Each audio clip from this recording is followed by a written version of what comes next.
ਭਾਈ ਅੰਮ੍ਰਿਤਪਾਲ ਸਿੰਘ ਦੇ ਪਰਿਵਾਰ ਵੱਲੋਂ ਅਹਿਮ ਪ੍ਰੈਸ ਕਾਨਫਰੰਸ। ਸਿੱਖ ਨੌਜਵਾਨ ਨਾਲ ਹੋਈ ਕੁੱਟਮਾਰ ਦਾ ਘੱਟ ਗਿਣਤੀ ਕਮਿਸ਼ਨ ਨੇ ਲਿਆ ਨੋਟਿਸ। ਚੋਣਾਂ ਤੋਂ ਬਾਅਦ ਅਕਾਲੀ ਦਲ ਬਾਦਲ ਵਿੱਚ ਉੱਠੀ ਬਗਾਵਤ। ਖਡੂਰ ਸਾਹਿਬ ਤੋਂ ਵੱਡੀ ਲੀਡ ਦੇ ਨਾਲ ਜਿੱਤ ਹਾਸਲ ਕਰਨ ਵਾਲੇ ਆਜ਼ਾਦ ਉਮੀਦਵਾਰ ਭਾਈ ਅੰਮ੍ਰਿਤਪਾਲ ਸਿੰਘ ਦੇ ਪਰਿਵਾਰ ਵੱਲੋਂ ਅਹਿਮ ਪ੍ਰੈਸ ਕਾਨਫਰੰਸ ਕੀਤੀ ਗਈ। ਇਸ ਮੌਕੇ ਸੰਬੋਧਨ ਕਰਦਿਆਂ ਉਹਨਾਂ ਕਿਹਾ ਕਿ ਭਾਈ ਅੰਮ੍ਰਿਤਪਾਲ ਸਿੰਘ ਨਾਲ ਉਹਨਾਂ ਨੇ ਅਸਾਮ ਦੀ ਡਿਬਰੂਗੜ੍ਹ ਜੇਲ੍ਹ ਵਿੱਚ ਮੁਲਾਕਾਤ ਕੀਤੀ ਹੈ। ਇਸ ਮੁਲਾਕਾਤ ਦੌਰਾਨ ਭਾਈ ਅੰਮ੍ਰਿਤਪਾਲ ਸਿੰਘ ਨੇ ਸਮੂਹ ਸਿੱਖ ਸੰਗਤਾਂ ਦਾ ਧੰਨਵਾਦ ਕੀਤਾ, ਜਿਨ੍ਹਾਂ ਨੇ ਜੇਲ੍ਹ ਵਿੱਚ ਨਜ਼ਰਬੰਦ ਹੁੰਦਿਆਂ ਵੀ ਉਹਨਾਂ ਨੂੰ ਇੰਨਾ ਮਾਣ ਬਖਸ਼ਿਆ। ਉਹਨਾਂ ਕਿਹਾ ਕਿ ਭਾਈ ਅੰਮ੍ਰਿਤਪਾਲ ਸਿੰਘ ਤੇ NSA ਲਗਾਉਣਾ ਹੀ ਗੈਰ ਵਾਜਿਬ ਸੀ, ਪਰ ਸਰਕਾਰ ਨੇ ਨਸ਼ਿਆਂ ਖਿਲਾਫ ਮੁਹਿੰਮ ਚਲਾ ਰਹੇ ਭਾਈ ਅੰਮ੍ਰਿਤਪਾਲ ਸਿੰਘ ਤੇ ਇੱਕ ਵਾਰ ਨਹੀਂ ਬਲਕਿ ਦੋ ਵਾਰ NSA ਲਗਾਇਆ। ਉਹਨਾਂ ਕਿਹਾ ਕਿ ਅਸੀਂ ਉਮੀਦ ਕਰਦੇ ਹਾਂ ਕਿ ਹੁਣ ਸਰਕਾਰ ਜਨਤਾ ਦੇ ਫਤਵੇ ਦਾ ਸਤਿਕਾਰ ਕਰਦਿਆਂ ਉਹਨਾਂ ਨੂੰ ਜਲਦੀ ਰਿਹਾ ਕਰੇਗੀ। ਖਡੂਰ ਸਾਹਿਬ ਤੋਂ ਅੰਮ੍ਰਿਤਪਾਲ ਵੱਡੀ ਲੀਡ ਨਾਲ ਜਿਹੜੇ ਇਲੈਕਸ਼ਨ ਜਿੱਤੇ ਆ ਉਹਦੇ ਸਬੰਧ 'ਚ ਆ ਤੇ ਉਹਦੇ ਵਾਸਤੇ ਅਸੀਂ ਅੰਮ੍ਰਿਤਪਾਲ ਨੂੰ ਵੀ ਮਿਲੇ ਸੀਗੇ ਤੇ ਉਹਨਾਂ ਨੇ ਵੀ ਕਿਹਾ, ਇਹ ਸੰਗਤਾਂ ਦਾ ਜਿਹੜਾ ਬਹੁਤ ਧੰਨਵਾਦ ਕੀਤਾ। ਉਹਨਾਂ ਨੇ ਕਿਹਾ ਕਿ ਜਿਹੜਾ ਮੈਨੂੰ ਜੇਲ੍ਹ 'ਚ ਹੁੰਦਿਆਂ ਆ ਵੀ ਇੰਨਾ ਉਹਨਾਂ ਨੇ ਮਾਣ ਸਤਿਕਾਰ ਬਖਸ਼ਿਆ, ਉਹਦੇ ਵਾਸਤੇ ਮੈਂ ਉਹਨਾਂ ਦਾ ਤਹਿ ਦਿਲ ਤੋਂ ਖਡੂਰ ਸਾਹਿਬ ਦੇ ਵੋਟਰਾਂ ਦਾ ਤੇ ਬਾਕੀ ਜਿੱਥੋਂ ਵੀ ਦੇਸ਼ਾਂ ਵਿਦੇਸ਼ਾਂ 'ਚੋਂ ਪੰਜਾਬ ਤੋਂ ਬਾਹਰ ਸੂਰੇ ਪੰਜਾਬ ਦੇ ਲੋਕਾਂ ਨੇ ਜਿਹੜਾ ਮੇਰਾ ਸਹਿਯੋਗ ਦਿੱਤਾ, ਉਹਨਾਂ ਦਾ ਮੈਂ ਤਹਿ ਦਿਲ ਤੋਂ ਧੰਨਵਾਦੀ ਹਾਂ ਤੇ ਉਹਨਾਂ ਦੇ ਹਮੇਸ਼ਾ ਮੈਂ ਉਹਨਾਂ ਦਾ ਰੀਣੀ ਰਵਾਂਗਾ ਤੇ ਉਹਨਾਂ ਦੀ ਸੇਵਾ 'ਚ ਹਮੇਸ਼ਾ ਹਾਜ਼ਰ ਰਵਾਂਗਾ। ਇਹ ਸਰਕਾਰ ਕੋਲ ਅਸੀਂ ਕੋਈ ਆਸ਼ਵਾਸਨ ਨਹੀਂ ਲੈ ਕੇ ਗਏ, ਅਸੀਂ ਤੇ ਲੋਕਾਂ ਦਾ ਜਿਹੜਾ ਫਤਵਾ ਸੀ, ਲੋਕਾਂ ਨੇ ਜਿਹੜਾ ਉਹਨਾਂ ਨੂੰ ਜਿਤਾਇਆ ਤੇ ਉਹੀ ਉਹਨਾਂ ਦਾ ਮੈਸੇਜ, ਲੋਕਾਂ ਦਾ ਮੈਸੇਜ ਉਹਨਾਂ ਕੋਲ ਲੈ ਕੇ ਗਏ ਤੇ ਉਹਨਾਂ ਨੇ ਜੋ ਉਹ ਤੇ ਪ੍ਰਤੀਕਰਮ ਜਾਂ ਉਹਨਾਂ ਨੇ ਜਿਹੜੀ ਉਹਨਾਂ ਨੇ ਇਹ ਕਿਹਾ ਸੀ ਕਿ ਮੈਂ ਉਹਨਾਂ ਦਾ ਜਿੰਨਾ ਵੀ ਇਸ ਮੈਂ ਚੋਣ ਮੁਹਿੰਮ 'ਚ ਹਿੱਸਾ ਪਾਇਆ, ਕੋਈ ਦੇਸ਼ ਵਿਦੇਸ਼ 'ਚੋਂ ਬਹਿ ਕੇ ਮੈਂ ਉਹਨਾਂ ਦਾ ਸਾਰਿਆਂ ਦਾ ਤਹਿ ਦਿਲ ਤੋਂ ਧੰਨਵਾਦੀ ਹਾਂ। ਜਦੋਂ ਸਰਕਾਰ ਨਾਲ ਨਾ ਕੋਈ ਅਸੀਂ ਆਸ਼ਵਾਸਨ ਲੈ ਕੇ ਗਏ ਸੀ, ਨਾ ਸਰਕਾਰ ਨਾਲ ਅਸੀਂ ਉਦੋਂ ਬਾਅਦ 'ਚ ਜਾ ਕੇ ਸਾਡੀ ਕੋਈ ਗੱਲ ਹੋਈ। ਇਹ ਕਿੰਨੇ ਲੱਖ ਵੋਟਰਾਂ ਨੇ ਇਹ ਚੀਜ਼ ਦਾ ਵਿਰੋਧ ਕੀਤਾ ਕਿ ਇਹ ਜਿਹੜਾ NSA ਲਗਾਉਣਾ ਹੀ ਪਹਿਲੀ ਗੱਲ ਤੇ ਗਲਤ ਸੀਗਾ ਤੇ ਉਦੋਂ ਬਾਅਦ ਵਧਾਉਣਾ ਇਹੋ ਚੀਜ਼ ਹੈ ਕਿ ਇਹੋ ਜਿਹੀਆਂ ਚੀਜ਼ਾਂ ਦੀ ਜਿਹੜੀ ਉਹਨਾਂ ਨਸ਼ਿਆਂ ਤੋਂ ਉਹਨਾਂ ਦੀ ਜਿਹੜੀ ਮੁਹਿੰਮ ਸੀ ਉਹਨੂੰ ਰੋਕਣਾ, NSA ਲਗਾਉਣਾ, ਇਹਦੇ ਵਿਰੋਧ 'ਚ ਹੀ ਇਹ ਲੋਕਾਂ ਦਾ ਸਾਰਾ ਫਤਵਾ ਵਾ ਕਿ ਲੋਕ ਇਸ ਚੀਜ਼ ਨੂੰ ਬਰਦਾਸ਼ਤ ਨਹੀਂ ਕਰ ਰਹੇ ਤੇ ਇਸ ਕਰਕੇ ਸਰਕਾਰ ਨੂੰ ਮੈਂ ਸੋਚਦਾ ਕਿ ਆਪਣੇ ਆਪ ਹੀ ਲੋਕਾਂ ਦੇ ਫਤਵੇ ਦਾ ਸਤਿਕਾਰ ਕਰਦੇ ਹੋਏ ਇਹ NSA ਨੂੰ ਉਹਨਾਂ ਦੇ ਸਾਰੇ ਸਾਥੀਆਂ ਤੋਂ ਤੁਰੰਤ ਹਟਾ ਲੈਣੀ ਚਾਹੀਦੀ। ਨਹੀਂ ਉਹਦੇ ਵਾਸਤੇ ਉਹ ਕਹਿੰਦੇ ਸੀ ਕਿ ਅਸੀਂ ਡਾਇਰੈਕਟਲੀ ਭੇਜਾਂਗੇ, ਉਹਦੇ ਬਾਰੇ ਹੁਣ ਜੇ ਉਹਨਾਂ ਕੋਲ ਪਹੁੰਚੀ ਆ ਪ੍ਰਸ਼ਾਸਨ ਕੋਲ ਨਹੀਂ ਪਹੁੰਚੀ, ਇਹਦੇ ਬਾਰੇ 'ਚ ਸਾਨੂੰ ਕੋਈ ਪਤਾ ਨਹੀਂ। ਅਸੀਂ ਥੋੜ੍ਹੇ ਦਿਨ ਵੇਟ ਕਰਾਂਗੇ। ਮੈਨੂੰ ਤਾਂ ਲੱਗਦਾ ਕਿ ਇਹ ਤੇ ਸਰਕਾਰ ਦੀ ਜਾਂ ਲੋਕ ਸਭਾ ਦੀ ਜ਼ਿੰਮੇਵਾਰੀ ਹੈ ਕਿ ਉਹਨਾਂ ਸਹੁੰ ਚੁਕਾਉਣ ਦਾ ਪ੍ਰਬੰਧ ਕਰਨਾ ਜਿਹੜਾ ਉਹ ਆਪਣੇ ਲੈਵਲ ਤੇ ਕਰਨਗੇ। ਅਸੀਂ ਪਹਿਲਾਂ ਦੇਖ ਰਹੇ ਹਾਂ ਕਿ ਸ਼ਾਇਦ ਸਰਕਾਰ ਆਪਣੇ ਲੈਵਲ ਤੇ ਹੀ ਕੁਝ ਆਪਣੇ ਆਪ ਹੀ ਕਰੇ, ਸਾਨੂੰ ਨਾ ਕਾਨੂੰਨੀ ਉਲਝਣ 'ਚ ਪੈਣਾ ਪਵੇ ਤੇ ਜੇ ਬਾਈ ਚਾਂਸ ਨਹੀਂ ਹੁੰਦਾ ਤੇ ਫਿਰ ਅਸੀਂ ਕਾਨੂੰਨੀ ਸਾਡੀ ਲੀਗਲ ਟੀਮ ਵੀ ਤਿਆਰ ਹੈ। ਸਰਕਾਰ ਕੁਝ ਕਰੇਗੀ।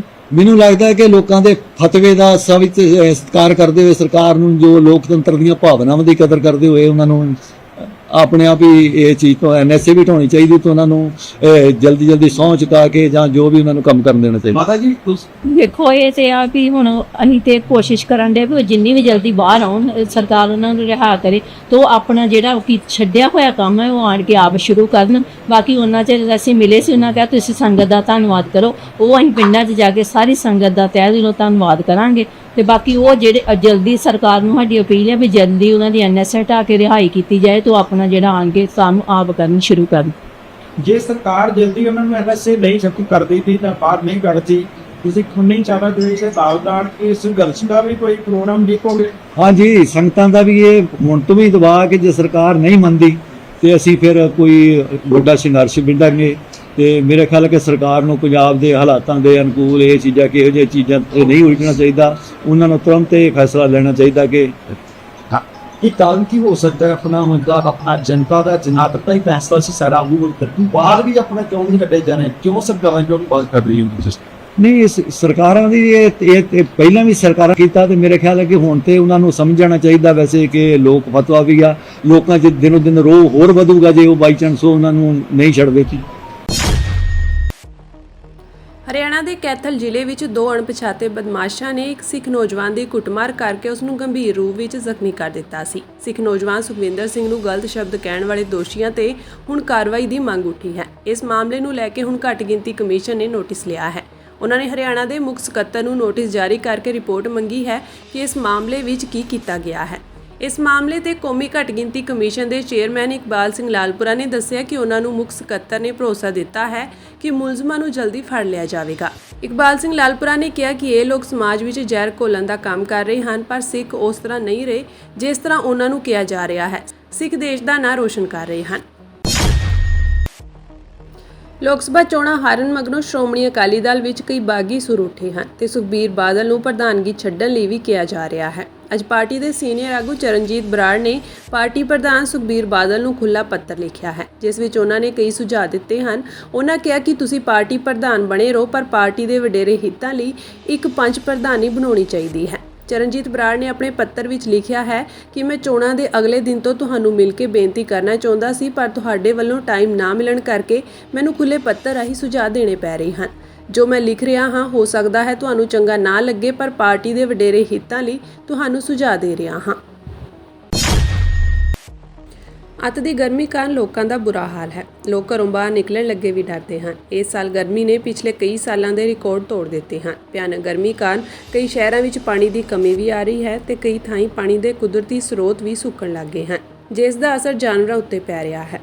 ਪਰਚਮ ਡੈਮ ਨੇੜੇ ਸ਼ਿਵਾਲਿਕ ਦੀ ਤਲਹੱਟੀ ਜੰਗਲੀ ਜੀਵ ਜੰਤੂਆਂ ਦਾ ਕੁਦਰਤੀ ਘਰ ਹੈ, ਪਰ ਭਿਆਨਕ ਗਰਮੀ ਕਾਰਨ ਕੁਦਰਤੀ ਛੱਪੜਾਂ ਦਾ ਪਾਣੀ ਪੂਰੀ ਤਰ੍ਹਾਂ ਸੁੱਕ ਗਿਆ ਹੈ। ਜਾਨਵਰਾਂ ਨੂੰ ਇੰਨੀ ਭਿਆਨਕ ਗਰਮੀ ਵਿੱਚ ਪੀਣ ਲਈ ਪਾਣੀ ਨਹੀਂ ਮਿਲ ਰਿਹਾ, ਜਿਸ ਕਾਰਨ ਵੱਡੀ ਗਿਣਤੀ ਵਿੱਚ ਜਾਨਵਰਾਂ ਦੀ ਮੌਤ ਹੋ ਰਹੀ ਹੈ। ਹੁਣ ਇਹਨਾਂ ਜੰਗਲੀ ਜੀਵਾਂ ਨੂੰ ਬਚਾਉਣ ਲਈ ਨੇੜੇ-ਤੇੜੇ ਵਾਲੇ ਪਿੰਡਾਂ ਦੇ ਨੌਜਵਾਨਾਂ ਵੱਲੋਂ ਇੱਕ ਨੇਕ ਉਪਰਾਲਾ ਕੀਤਾ ਜਾ ਰਿਹਾ ਹੈ। ਇਹ ਨੌਜਵਾਨ ਪਿਛਲੇ 1 ਮਹੀਨੇ ਤੋਂ ਕਰੀਬ 20,000 ਲੀਟਰ ਪਾਣੀ ਵੱਖ-ਵੱਖ ਜਗ੍ਹਾ ਉੱਤੇ ਖੱਡੇ ਪੁੱਟ ਕੇ ਜਮ੍ਹਾਂ ਕਰ ਚੁੱਕੇ ਹਨ ਤੇ ਨੌਜਵਾਨਾਂ ਵੱਲੋਂ ਲਗਾਤਾਰ ਪਾਣੀ ਇੱਥੇ ਪਹੁੰਚਾਇਆ ਜਾ ਰਿਹਾ ਹੈ ਤਾਂ ਜੋ ਇਹ ਜਾਨਵਰ ਆਪਣੀ ਪਿਆਸ ਬੁਝਾ ਸਕਣ ਤੇ ਜਿੰਦਾ ਰਹਿ ਸਕਣ। ਪਾਣੀ ਸੁੱਕਣ ਕਾਰਨ ਜਿੱਥੇ ਕਈ ਜਾਨਵਰਾਂ ਦੀ ਮੌਤ ਹੋ ਚੁੱਕੀ ਹੈ, ਉੱਥੇ ਹੀ ਨੇੜੇ-ਤੇੜੇ ਦੇ ਪਿੰਡਾਂ ਦੀ ਖੇਤੀ ਉੱਤੇ ਵੀ ਅਸਰ ਪੈ ਰਿਹਾ ਹੈ। ਪਾਣੀ ਨਾ ਹੋਣ ਕਾਰਨ ਕੋਈ ਵੀ ਫਸਲ ਨਹੀਂ ਹੋ ਰਹੀ ਹੈ। ਪਿੰਡ ਵਾਸੀਆਂ ਨੇ ਸਰਕਾਰ ਤੇ ਪ੍ਰਸ਼ਾਸਨ ਅੱਗੇ ਅਪੀਲ ਕੀਤੀ ਹੈ ਕਿ ਉਹ ਇਸ ਵੱਲ ਧਿਆਨ ਦੇਣ। ਕੁਵੈਤ ਦੇ ਅਧਿਕਾਰੀ ਦੱਖਣੀ ਕੁਵੈਤ ਦੇ ਮੰਗਾਫ ਖੇਤਰ ਵਿੱਚ ਭਿਆਨਕ ਅੱਗ ਵਿੱਚ ਮਾਰੇ ਗਏ ਵਿਅਕਤੀਆਂ ਦੀਆਂ ਲਾਸ਼ਾਂ ਦੇ DNA ਟੈਸਟ ਕਰਵਾ ਰਹੇ ਹਨ ਅਤੇ ਇਸ ਘਟਨਾ ਵਿੱਚ ਮਾਰੇ ਗਏ ਭਾਰਤੀਆਂ ਦੀਆਂ ਲਾਸ਼ਾਂ ਨੂੰ ਵਾਪਸ ਲਿਆਉਣ ਲਈ ਭਾਰਤੀ ਹਵਾਈ ਸੈਨਾ ਦਾ ਜਹਾਜ਼ ਵੀ ਤਿਆਰ ਹੈ।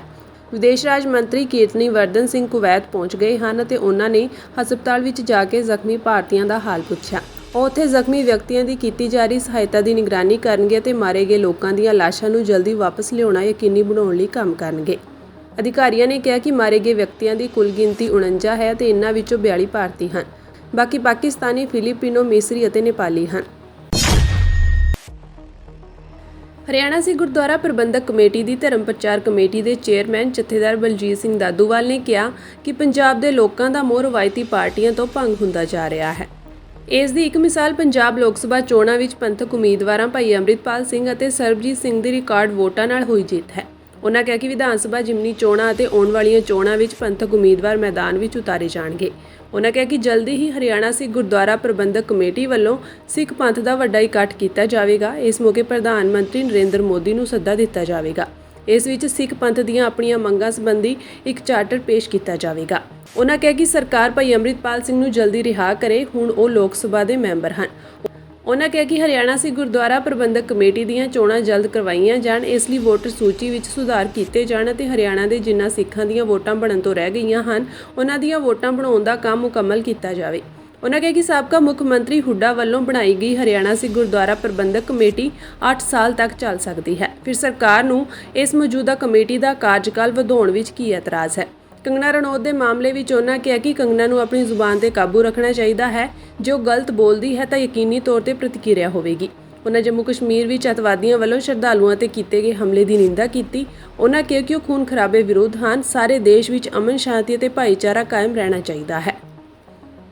ਕੈਥਲ ਦੇ ਵਿੱਚ ਗਿਆਨੀ ਸਾਹਿਬ ਸਿੰਘ ਜੀ ਨਾਲ, ਐਡਵੋਕੇਟ ਮਨਿੰਦਰ ਸਿੰਘ ਦੇ ਨਾਲ, ਸਾਡੇ ਧਰਮ ਪ੍ਰਚਾਰ ਦੇ ਜਿਹੜੇ ਸਕੱਤਰ ਉਹਨਾਂ ਨਾਲ ਤਾਂ ਸਾਨੂੰ ਜਾਣਕਾਰੀ ਮਿਲੀ। ਫਿਰ ਖੁਦ ਵੀ ਮੈਂ ਸੁਖਵਿੰਦਰ ਸਿੰਘ ਦੇ ਨਾਲ ਫੋਨ ਤੇ ਗੱਲਬਾਤ ਕੀਤੀ। ਸਾਰਾ ਜਿਹੜੀ ਘਟਨਾ ਸੀ ਉਹਦਾ ਜਿਹੜਾ ਸੀ ਉਹ ਵਿਸਥਾਰ ਸਹਿਤ ਉਹਦੀ ਜਾਣਕਾਰੀ ਲਈ। ਤਾਂ ਉਸ ਵੇਲੇ ਤੋਂ ਹੀ ਸਾਡੀ ਹਰਿਆਣਾ ਸਿੱਖ ਗੁਰਦੁਆਰਾ ਪ੍ਰਬੰਧਕ ਕਮੇਟੀ ਆਪਣਾ ਫਰਜ਼ ਸਮਝਦੇ ਹੋਏ ਸਰਗਰਮ ਸੀ ਕਿ ਇਹ ਜਿਹੜੀ ਨੌਜਵਾਨ ਨਾਲ ਹੋਈ ਆ, ਬੇਇਨਸਾਫੀ ਹੋਈ ਆ, ਧੱਕੇਸ਼ਾਹੀ ਹੋਈ ਆ, ਜ਼ਹਿਰੀਲਾ ਵਰਤਾਰਾ ਵਰਤਿਆ, ਨਫ਼ਰਤੀ ਜਿਹੜੇ ਆ ਕਟਾਕਸ਼ ਕੀਤੇ ਗਏ ਆ।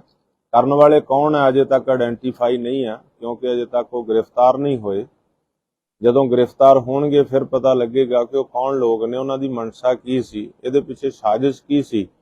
ਕਿ ਇੱਕ ਆਪਣਾ ਕਾਰੋਬਾਰ ਕਰਕੇ ਵਾਪਸ ਘਰ ਨੂੰ ਜਾ ਰਹੇ ਵਿਅਕਤੀ ਨੂੰ ਰਸਤੇ ਵਿੱਚ ਘੇਰ ਕੇ ਇਸ ਤਰ੍ਹਾਂ ਮਾਰਕੁੱਟ ਕਰਨੀ, ਉਹਨੂੰ ਖਾਲਿਸਤਾਨੀ ਕਹਿ ਕੇ ਸੰਬੋਧਨ ਕਰਨਾ, ਕੋਈ ਖਾਲਿਸਤਾਨੀ ਹੈ ਕੋਈ ਹਿੰਦੁਸਤਾਨੀ ਆ, ਇਸ ਤਰ੍ਹਾਂ ਦੇ ਸ਼ਬਦ ਜਿਹੜੇ ਵਰਤਨੇ ਮੈਂ ਸਮਝਦਾ ਇੱਕ ਨਫ਼ਰਤੀ ਵਿਚਾਰਧਾਰਾ ਦੇ ਨਾਲ ਇੱਕ ਦੂਜੇ ਨੂੰ ਟਾਰਗੇਟ ਕਰਨਾ, ਕਟਾਕਸ਼ ਕਰਨੇ। ਇਹਨਾਂ ਕਟਾਕਸ਼ਾਂ ਦੇ ਕਾਰਨ, ਇਹਨਾਂ ਨਫ਼ਰਤੀ ਗੱਲਾਂ ਦੇ ਕਾਰਨ ਪਿਛਲੇ ਦਿਨਾਂ 'ਚ ਜੋ ਵਰਤਾਰਾ ਦੇਖਿਆ ਚੰਡੀਗੜ੍ਹ ਏਅਰਪੋਰਟ ਦੇ ਉੱਤੇ ਵੀ, ਜੋ ਮੈਂਬਰ ਪਾਰਲੀਮੈਂਟ ਕੰਗਨਾ ਰਣੌਤ ਦੇ ਨਾਲ ਜਿਹੜਾ ਵਰਤਾਰਾ ਵਰਤਿਆ, ਉਹ ਇਹ ਨਫ਼ਰਤੀ ਗੱਲਾਂ ਦੇ ਕਾਰਨ ਹੀ ਸੀਗਾ ਕਿ ਜਿਸ ਤਰ੍ਹਾਂ ਕਿਸਾਨੀ ਸੰਘਰਸ਼ ਦੇ ਖਿਲਾਫ ਜਾਂ ਪੰਜਾਬ ਪੰਥ ਦੇ ਖਿਲਾਫ, ਸਿੱਖਾਂ ਦੇ ਖਿਲਾਫ ਕੰਗਨਾ ਰਣੌਤ ਨੇ ਪਹਿਲਾਂ ਸ਼ਬਦ ਵਰਤੇ ਸੀ, ਤਾਂ ਉਹਨੂੰ ਇਸ ਦਾ ਖਮਿਆਜਾ ਭੁਗਤਣਾ ਪਿਆ ਏਅਰਪੋਰਟ ਦੇ ਉੱਤੇ, ਜਦੋਂ ਇੱਕ ਜਿਹੜੀ ਉੱਥੇ ਨੌਕਰੀ ਕਰ ਰਹੀ ਸੀ ਲੜਕੀ ਬੀਬੀ ਕੁਲਵਿੰਦਰ ਕੌਰ, ਉਹਦੇ ਵੱਲੋਂ ਜਿਸ ਤਰੀਕੇ ਨਾਲ ਉਹਨੂੰ ਜਵਾਬ ਦਿੱਤਾ ਗਿਆ, ਉੱਥੇ ਵੀ ਉਹਨੂੰ ਜੋ ਪਤਾ ਲੱਗਿਆ ਕਿ ਕੌਰ ਖਾਲਿਸਤਾਨੀ ਕਹਿ ਕੇ ਸੰਬੋਧਨ ਕੀਤਾ, ਤਾਂ ਫਿਰ ਉਸਨੇ ਜਿਹੜਾ ਸੀ ਐਕਸ਼ਨ ਦਾ ਰਿਐਕਸ਼ਨ ਹੋਇਆ। ਪਰ ਇਹਦੇ ਨਾਲ ਸਮਾਜ ਦੇ ਵਿੱਚ ਕੁੜੱਤਣ ਪੈਦਾ ਹੁੰਦੀ ਹੈ। ਸਮਾਜ ਦੇ ਵਿੱਚ ਭਾਈਚਾਰਾ, ਪਿਆਰ ਤੇ ਇਤਫਾਕ, ਭਾਰਤ ਇੱਕ ਲੋਕਤੰਤਰੀ ਦੇਸ਼ ਆ। ਲੋਕਤੰਤਰ ਦੇ ਤਾਂ ਹੀ ਖੂਬਸੂਰਤੀ ਹੈ ਇਹਦੀ ਲੋਕਤੰਤਰ ਦੀ ਜੇ ਸਾਰੇ ਭਾਈਚਾਰਿਆਂ ਦਾ ਬਰਾਬਰ ਮਾਣ ਤੇ ਸਨਮਾਨ ਆ। ਇਸ ਦੇਸ਼ ਦੀ ਆਜ਼ਾਦੀ ਵਾਸਤੇ ਪਹਿਲਾਂ ਮੁਗਲਾਂ ਤੋਂ ਗੁਰੂ ਸਾਹਿਬਾਨਾਂ ਦੀਆਂ ਕੁਰਬਾਨੀਆਂ, ਫਿਰ ਅੰਗਰੇਜ਼ਾਂ ਤੋਂ ਸਾਡੇ ਸਿੰਘਾਂ ਸ਼ਹੀਦਾਂ ਦੀਆਂ ਕੁਰਬਾਨੀਆਂ, ਭਾਰਤ ਵਾਸੀਆਂ ਦਾ ਵੱਡਾ ਯੋਗਦਾਨ ਹੈ, ਜਿਹਦੇ 'ਚ ਸਿੱਖ ਪੰਥ ਦਾ ਵੱਡਾ ਯੋਗਦਾਨ ਹੈ। ਅਸੀਂ ਕਹਿਣਾ ਚਾਹੁੰਦੇ ਹਾਂ ਕਿ ਜੋ ਬਣਦੀ ਧਾਰਾ, ਜਿਵੇਂ ਸੁਖਵਿੰਦਰ ਸਿੰਘ ਹੁਣਾਂ ਨੇ ਦੱਸਿਆ ਕਿ ਮੈਨੂੰ ਮਾਰਨ ਦੀ ਨੀਅਤ ਦੇ ਨਾਲ ਉਹਨਾਂ ਨੇ ਹਮਲਾ ਕੀਤਾ, ਇੱਟਾਂ ਸਿਰ ਵਿੱਚ ਮਾਰੀਆਂ, ਥੱਲੇ ਡਿੱਗਿਆ ਪਿਆ ਸੀ, ਡਿੱਗੇ ਪਏ ਦੇ ਇੱਟਾਂ ਮਾਰ ਰਹੇ ਸੀ। ਜੇਕਰ ਰਾਜੂ ਪਾਈ ਨਾਂ ਦਾ ਨੌਜਵਾਨ ਉੱਥੇ ਨਾ ਆਉਂਦਾ, ਜਿਹੜਾ ਕਿ ਪੁੰਡਰੀ ਤੋਂ ਪਿਛਲੇ ਸਮੇਂ ਵਿਧਾਇਕ ਦੀ ਇਲੈਕਸ਼ਨ ਵੀ ਲੜਿਆ ਸੀ, ਜੇ ਉਹ ਨਾ ਉੱਥੇ ਪਹੁੰਚਦੇ ਤਾਂ ਸ਼ਾਇਦ ਹੋ ਸਕਦਾ ਜਾਨੀ ਨੁਕਸਾਨ ਜਿਹੜਾ ਉਹ ਕਰ ਦਿੱਤਾ ਜਾਂਦਾ। ਇਹ ਨੌਜਵਾਨ ਇੱਥੇ ਰਾਜੂ ਭਾਈ ਇੱਥੇ ਪਹੁੰਚ ਗਏ ਸੀ, ਇਹਨਾਂ ਦਾ ਵੀ ਧੰਨਵਾਦ ਕਰਦੇ ਹਾਂ ਕਿ ਜਿਨ੍ਹਾਂ ਮੌਕੇ ਤੇ ਪਹੁੰਚ ਕੇ ਉਸ ਭਾਈ ਸੁਖਵਿੰਦਰ ਸਿੰਘ ਨੂੰ ਜਿਹੜਾ ਸੀ ਉਹ ਦੋਸ਼ੀਆਂ ਦੇ ਕੋਲੋਂ ਛੁਡਾਇਆ। ਦੋਸ਼ੀ ਆਪਣੀ ਬਾਈਕ ਤੇ ਸਵਾਰ ਹੋ ਕੇ ਤੇ ਫਰਾਰ ਹੋ ਗਏ, ਪਰ ਉਹ ਇਲਾਕਾ ਬੜਾ ਡੀਸੀ ਸਾਹਿਬ ਦਾ ਰੈਜ਼ੀਡੈਂਸ ਵੀ ਆ ਉੱਥੇ ਕੈਮਰੇ ਵਗੈਰਾ ਲੱਗੇ ਹੋਏ ਆ, ਤਾਂ ਉਹਦੀ ਤਹਿਕੀਕਾਤ ਕਰਕੇ ਕੈਮਰਿਆਂ ਨੂੰ ਖੰਗਾਲ ਕੇ ਤਾਂ ਗੰਭੀਰਤਾ ਨਾਲ ਜਾਂਚ ਕਰਨੀ ਚਾਹੀਦੀ ਤੇ ਦੋਸ਼ੀ ਜਿਹੜੇ ਆ ਉਹ 24 ਘੰਟਿਆਂ ਦੇ ਅੰਦਰ ਅੰਦਰ ਗ੍ਰਿਫਤਾਰ ਕਰਨੇ ਚਾਹੀਦੇ ਆ। ਔਰ ਜਿਹੜੀਆਂ ਬਣਦੀਆਂ ਧਾਰਾਵਾਂ, ਜਿਵੇਂ ਮਾਰ ਦੇਣ ਦੀ ਨੀਅਤ ਦੇ ਨਾਲ ਹਮਲਾ ਸੀਗਾ, 307 ਵਰਗੀ ਧਾਰਾ ਜਿਹੜੀ ਉਹਨਾਂ ਤੇ ਲੱਗਣੀ ਚਾਹੀਦੀ ਹੈ। ਇਹ ਸਾਡੀ ਹਰਿਆਣਾ ਸਿੱਖ ਗੁਰਦੁਆਰਾ ਪ੍ਰਬੰਧਕ ਕਮੇਟੀ ਦੀ ਮੰਗ ਆ। ਇਹ ਠੀਕ ਹੈ, ਬਿਲਕੁਲ ਜ਼ਿੰਮੇਵਾਰੀ ਬਣਦੀ ਆ, ਪਰ ਅਸੀਂ ਕਹਿਣਾ ਚਾਹੁੰਦੇ ਹਾਂ ਕਿ ਜਿਹੜੀ ਬਣਦੀਆਂ ਧਾਰਾਵਾਂ ਨੇ 307 ਵਰਗੀਆਂ ਜਿਹੜੀਆਂ, ਕਿਉਂਕਿ ਉਹਨੂੰ ਮਾਰ ਦੇਣ ਦੀ ਨੀਅਤ ਦੇ ਨਾਲ ਜਿਹੜਾ ਹਮਲਾ ਹੋਇਆ, ਜੋ ਸਾਨੂੰ ਮੌਕੇ ਦੇ ਗਵਾਹਾਂ ਤੋਂ ਪਤਾ ਲੱਗਿਆ, ਤਾਂ ਬਣਦੀਆਂ ਧਾਰਾਵਾਂ ਸਖਤ ਹੁਣੇ ਲਾਉਣੀਆਂ ਚਾਹੀਦੀਆਂ, ਨਹੀਂ ਤਾਂ ਫਿਰ ਹਰਿਆਣਾ ਸਿੱਖ ਗੁਰਦੁਆਰਾ ਪ੍ਰਬੰਧਕ ਕਮੇਟੀ, ਹਰਿਆਣੇ ਦੀਆਂ ਸਿੱਖ ਸੰਗਤਾਂ ਤੇ ਗੈਰ ਸਿੱਖ ਵੀ ਜਿਹੜੇ ਇਨਸਾਫ ਪਸੰਦ ਲੋਕ ਹੈ, ਕਿਸੇ ਵੀ ਧਰਮ ਦੇ ਲੋਕ ਜਿਹੜੇ ਹਿਊਮਨ ਰਾਈਟ, ਮਨੁੱਖੀ ਅਧਿਕਾਰਾਂ ਦੀ ਕਦਰ ਕਰਨ ਵਾਲੇ, ਸਾਰਿਆਂ ਨੂੰ, ਹਿੰਦੂ, ਸਿੱਖ, ਮੁਸਲਮਾਨ, ਈਸਾਈ, ਬੋਧੀ, ਜੈਨੀ, ਸਭ ਨੂੰ ਨਾਲ ਲੈ ਕੇ, ਨਹੀਂ ਤਾਂ ਸਾਨੂੰ ਸੰਘਰਸ਼ ਕਰਨਾ ਪਵੇਗਾ, ਕਿਉਂਕਿ ਇਨਸਾਫ ਦੀ ਲੜਾਈ, ਅਸੀਂ ਇਨਸਾਫ ਚਾਹੁੰਦੇ ਹਾਂ ਤੇ ਪੁਲਿਸ ਪ੍ਰਸ਼ਾਸਨ ਤੇ ਹਰਿਆਣਾ ਸਰਕਾਰ ਇਹਦੇ ਤੇ ਜਿਹੜਾ ਹੈਗਾ ਉਹ ਤੁਰੰਤ ਕਾਰਵਾਈ ਕਰੇ। ਜੋ ਸਰਕਾਰ ਨੇ, ਪੁਲਿਸ ਪ੍ਰਸ਼ਾਸਨ ਨੇ 5 ਟੀਮਾਂ ਬਣਾਈਆਂ ਨੇ, ਦੋਸ਼ੀਆਂ ਦੀ ਭਾਲ ਕੀਤੀ ਜਾ ਰਹੀ ਆ, ਪਰ ਅਸੀਂ ਕਹਿੰਦੇ ਕਿ ਜਦੋਂ ਏਡਾ ਪੌਸ਼ ਏਰੀਆ ਸੀਗਾ ਜਿੱਥੇ ਕੈਮਰੇ ਵਗੈਰਾ ਲੱਗੇ ਹੋਏ ਸੀਗੇ, ਕਿ ਪੁਲਿਸ ਨੂੰ ਫੜਨ ਦੇ ਵਿੱਚ ਕੋਈ ਦੇਰੀ ਨਹੀਂ ਕਰਨੀ ਚਾਹੀਦੀ, ਤੁਰੰਤ ਉਹਨਾਂ ਕੈਮਰਿਆਂ ਨੂੰ ਖੰਗਾਲ ਕੇ ਤੇ ਦੋਸ਼ੀ ਜਿਹੜੇ ਆ ਉਹ ਕਾਨੂੰਨੀ ਕਟਹਿਰੇ ਵਿੱਚ ਜੇਲ੍ਹ ਦੀਆਂ ਸਲਾਖਾਂ ਪਿੱਛੇ ਹੋਣੇ ਚਾਹੀਦੇ ਆ। ਭਾਰਤੀ ਜਨਤਾ ਪਾਰਟੀ ਦੇ ਸੂਬਾ ਪ੍ਰਧਾਨ ਸੁਨੀਲ ਜਾਖੜ ਨੇ ਪ੍ਰਧਾਨ ਮੰਤਰੀ ਨਰਿੰਦਰ ਮੋਦੀ ਨੂੰ ਚਿੱਠੀ ਲਿਖੀ, ਜਿੱਥੇ ਉਹਨਾਂ ਨੂੰ ਤੀਜੀ ਵਾਰ ਇਸ ਵਕਾਰੀ ਮੁਕਾਮ ਤੇ ਪਹੁੰਚਣ ਲਈ ਪੰਜਾਬ ਦੇ ਲੋਕਾਂ ਵੱਲੋਂ ਸ਼ੁਭਕਾਮਨਾਵਾਂ ਭੇਜੀਆਂ ਹਨ। ਉੱਥੇ ਉਹਨਾਂ ਨੇ ਪੰਜਾਬ ਦੇ ਆਦਮਪੁਰ ਹਵਾਈ ਅੱਡੇ ਦਾ ਨਾਂ ਗੁਰੂ ਰਵਿਦਾਸ ਜੀ ਦੇ ਨਾਂ ਤੇ ਰੱਖਣ ਅਤੇ ਦਿੱਲੀ ਦੇ ਤੁਗਲਕਾਬਾਦ ਸਥਿਤ ਗੁਰੂ ਰਵਿਦਾਸ ਮੰਦਿਰ ਦੇ ਨਵੀਨੀਕਰਨ ਅਤੇ ਉਹਨਾਂ ਦੇ ਆਲੇ ਦੁਆਲੇ ਦੇ ਸੁੰਦਰੀਕਰਨ ਦੀ ਅਪੀਲ ਵੀ ਕੀਤੀ ਹੈ। ਆਪਣੀ ਚਿੱਠੀ ਵਿੱਚ ਸੁਨੀਲ ਜਾਖੜ ਨੇ ਪ੍ਰਧਾਨ ਮੰਤਰੀ ਦਾ ਧਿਆਨ ਉਹਨਾਂ 2 ਮੁੱਦਿਆਂ ਵੱਲ ਖਿੱਚਿਆ ਹੈ, ਜਿਨ੍ਹਾਂ ਦਾ ਲੋਕਾਂ ਦੇ ਮਨਾਂ ਤੇ ਡੂੰਘਾ ਭਾਵਨਾਤਮਕ ਅਤੇ ਅਧਿਆਤਮਿਕ ਪ੍ਰਭਾਵ ਹੈ। ਇਹ ਮੁੱਦੇ ਸਮਾਜ ਪ੍ਰਤੀ ਪਾਰਟੀ ਦੀ ਵਚਨਬੱਧਤਾ ਨਾਲ ਵੀ ਜੁੜੇ ਹਨ। ਸੁਨੀਲ ਜਾਖੜ ਨੇ ਲਿਖਿਆ ਹੈ ਕਿ ਮਹਾਨ ਗੁਰੂ ਭਗਤ ਰਵਿਦਾਸ ਜੀ ਦੇ ਨਾਂ ਤੇ ਆਦਮਪੁਰ ਹਵਾਈ ਅੱਡੇ ਦਾ ਨਾਂ ਰੱਖਣ ਦੀ ਪੰਜਾਬ ਦੀ ਪੁਰਾਣੀ ਮੰਗ ਹੈ। ਇਸ ਸੰਬੰਧੀ ਪ੍ਰਧਾਨ ਮੰਤਰੀ ਨੇ ਆਪਣੀ ਪੰਜਾਬ ਫੇਰੀ ਦੌਰਾਨ ਅਜਿਹੀ ਇੱਛਾ ਵੀ ਪ੍ਰਗਟਾਈ ਸੀ। ਸੂਬਾ ਪ੍ਰਧਾਨ ਨੇ ਆਖਿਆ ਕਿ ਜੇਕਰ ਅਜਿਹਾ ਕੀਤਾ ਜਾਂਦਾ ਹੈ ਤਾਂ ਇਸ ਨਾਲ ਪੰਜਾਬ ਦੇ ਲੋਕਾਂ ਦੀ ਲੰਮੇ ਸਮੇਂ ਤੋਂ ਲਟਕਦੀ ਆ ਰਹੀ ਮੰਗ ਪੂਰੀ ਹੋ ਜਾਵੇਗੀ। ਸੂਬਾ ਭਾਜਪਾ ਪ੍ਰਧਾਨ ਨੇ ਪੱਤਰ ਵਿੱਚ ਅੱਗੇ ਲਿਖਿਆ ਹੈ ਕਿ ਹੁਣ ਜਦੋਂ ਦਿੱਲੀ ਦੇ ਤੁਗਲਕਾਬਾਦ ਸਥਿਤ ਗੁਰੂ ਰਵਿਦਾਸ ਮੰਦਿਰ ਨੂੰ ਇਸ ਦੀ ਅਸਲੀ ਸ਼ਾਨ ਬਹਾਲ ਕਰਨ ਲਈ ਦੁਬਾਰਾ ਬਣਾਇਆ ਜਾ ਰਿਹਾ ਹੈ ਤਾਂ ਗੁਰੂ ਰਵਿਦਾਸ ਮੰਦਿਰ ਦੇ ਆਲੇ-ਦੁਆਲੇ ਦੇ ਖੇਤਰਾਂ ਨੂੰ ਇੱਕ ਵਾਟਿਕਾ ਵਿੱਚ ਵਿਕਸਿਤ ਕਰਨ ਬਾਰੇ ਵਿਚਾਰ ਕਰਨਾ ਲਾਹੇਵੰਦ ਹੋਵੇਗਾ। ਇਹ ਹਰ ਵਰਗ ਦੇ ਲੋਕਾਂ ਨੂੰ ਸਤਿਕਾਰਯੋਗ ਗੁਰੂ ਰਵਿਦਾਸ ਜੀ ਦੇ ਸਮਾਨਤਾਵਾਦੀ ਫਲਸਫੇ ਨਾਲ ਜੋੜਨ ਵਿੱਚ ਸਹਾਇਕ ਸਿੱਧ ਹੋਵੇਗਾ। ਪ੍ਰਧਾਨ ਮੰਤਰੀ ਨੂੰ ਸੰਬੋਧਨ ਚਿੱਠੀ ਵਿੱਚ ਉਹਨਾਂ ਲਿਖਿਆ ਕਿ ਇਹ ਗੁਰੂ ਰਵਿਦਾਸ ਜੀ ਨੂੰ ਇੱਕ ਢੁਕਵੀਂ ਸ਼ਰਧਾਂਜਲੀ ਹੋਵੇਗੀ ਅਤੇ ਸਾਰੇ ਧਰਮਾਂ ਦੇ ਸਿਧਾਂਤਾਂ ਨੂੰ ਬਰਕਰਾਰ ਰੱਖਣ ਦੇ ਨਰਿੰਦਰ ਮੋਦੀ ਦੇ ਸੰਕਲਪ ਦਾ ਪ੍ਰਗਟਾਵਾ ਹੋਵੇਗਾ।